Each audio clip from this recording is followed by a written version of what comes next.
Hello बच्चों, आइए इस प्रश्न को देखते हैं। प्रश्न में हमसे पूछा गया है कि भारत में मानव जनसंख्या वृद्धि और जनसंख्या वृद्धि से हमें यहाँ पर चार भिन्न भिन्न विकल्प दिए गए हैं।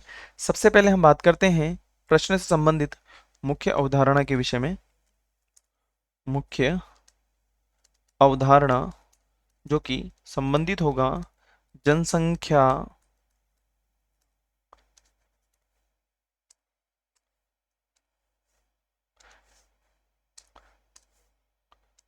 जनसंख्या वृद्धि नियमन या नियंत्रण।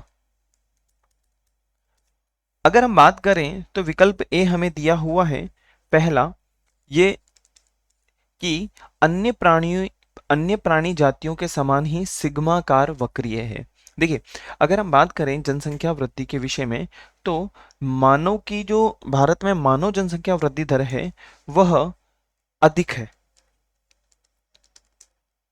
अधिक होने की वजह से यहाँ पर हम कह सकते हैं कि नियमन होना आवश्यक है। नियमन आवश्यक होता है। तो सिग्माकार वक्रीय नहीं है, सिग्माकार वक्रीय नहीं है, यह हमारे प्रश्न का उत्तर नहीं होगा।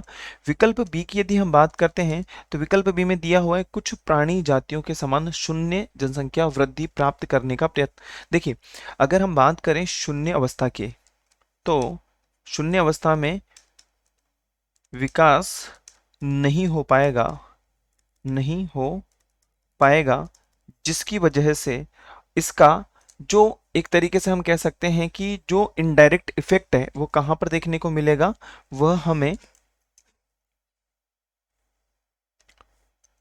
कहा जा सकता है कि ये जो हमें संतति पे देखने को मिलेगा, क्योंकि संतति पैदा होगी ही नहीं। जब संतति पैदा नहीं होगी तो उसका हमें अच्छा फायदा नहीं मिल पाएगा। विकल्प सी की यदि हम बात करें तो प्राकृतिक आपदाएं, तो हम कह सकते हैं कि प्राकृतिक आपदाएं आपदाएं सिवाय नाश कर सकती हैं, विकास नहीं कर सकती,